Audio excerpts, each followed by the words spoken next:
Pertama tentu kita harus menyadari ya, setiap ibadah itu pasti digoda oleh syaitan untuk kita tidak lakukan maksimal, atau kalaupun kita lakukan maka berkurang pahalanya. Maka tentu saja kita harus bisa melawan itu, atau harus bisa melawan, tidak boleh kita diamin, tidak boleh didiamkan. Jadi cara melawan kiat-kiat melawan syaitan, pertama menyadari bahwasanya memang ada syaitan yang menggoda kita, membisikkan. Setiap bisikan negatif jangan diiyakan. Riak lah, menghayal ya, itu harus bisa dilawan. Yang kedua, kita belajar konsentrasi.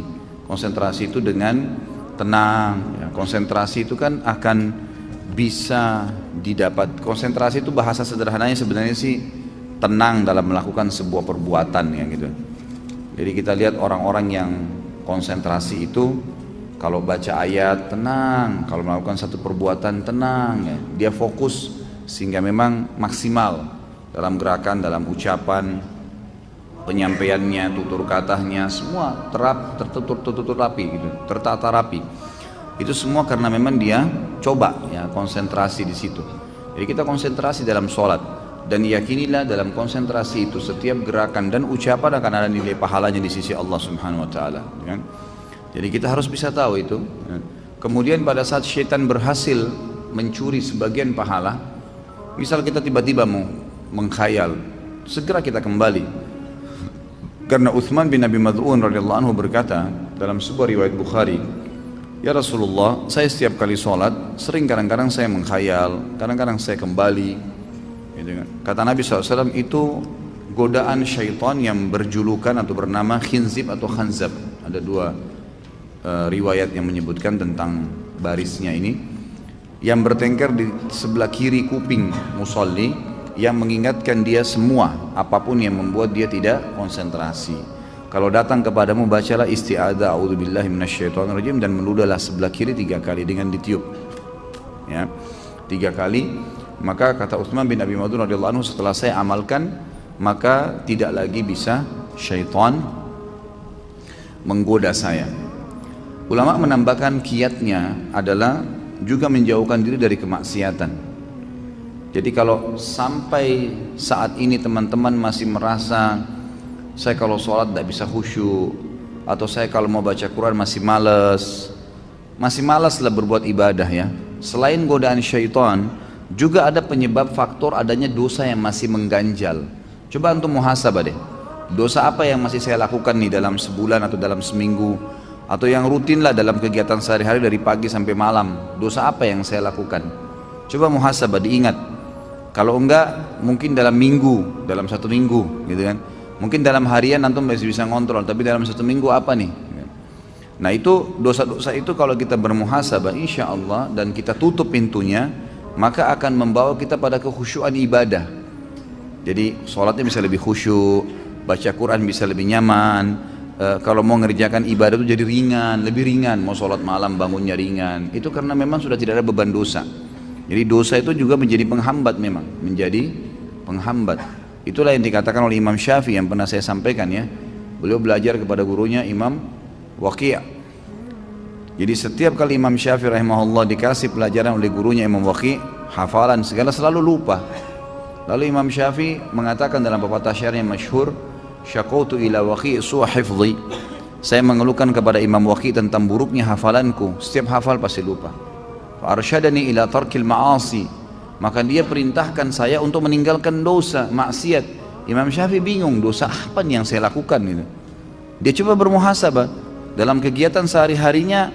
Umumnya semuanya sudah berusaha dijaga, makanannya, minumannya, pakaiannya, halal, pergaulannya bagus-bagus saja gitu. Maka dia lalu mulai melihat, ternyata gitu kan, kalau beliau mau jalan dari rumahnya ke rumahnya Imam Waqi' melewati sebuah pasar.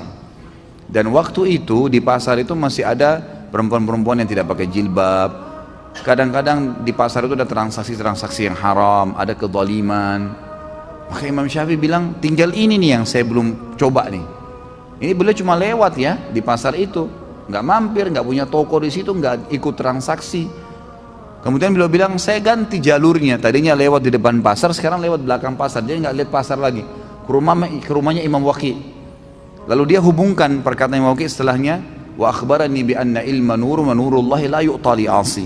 Dan disampaikan kepada saya bahwasanya ilmu itu adalah cahaya dari Allah, dan cahaya Allah tidak bisa dikasih, tidak bisa didapatkan kecuali pada orang yang bermaksiat. Dia bilang setelah saya ubah jalur jalan saya itu, maka saya temukan kalau saya buka kitab, kata Imam Syafi'i, buka kitab, maka saya tutup sebelahnya, karena kalau saya buka ketika saya hafal semuanya, gara-gara meninggalkan kemaksiatan. Jadi memang dia bisa menjadi penghambat itu.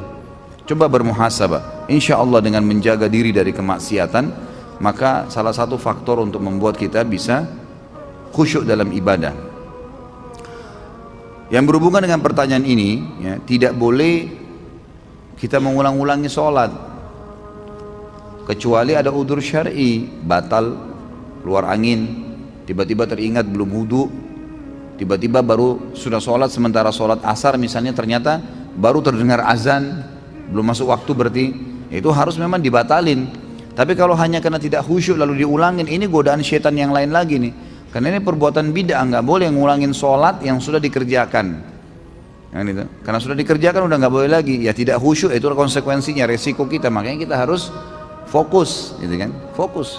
Masa teman-teman sekalian kalau diundang oleh wali kota datang, kita betul-betul mengatur kata-kata kita, bahkan kita khawatir kalau ada satu kata yang terpelintir salah.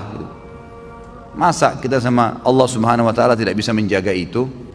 Jadi jangan diulangin, ya, nggak boleh ngulangin sholat secara khusus, apalagi ya berhubungan dengan masalah sholat nih, nggak boleh diulangin kecuali ada udzur syar'i.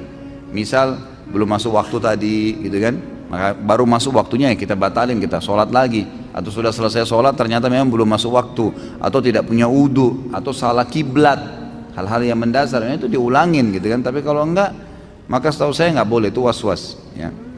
Apakah saya kena penyakit was-was? Ya jelas penyakit was-was, dan saya sarankan yang bertanya ini membeli buku yang pernah saya bawa, itu judulnya bahaya penyakit was-was, dan disitu ada solusi-solusinya, terbitan Pustaka Tazkiyah, harganya kurang dari Rp20.000. Baca dan insya Allah mudah-mudahan poin-poin di dalam buku itu akan bisa memberikan jawaban kepada Anda.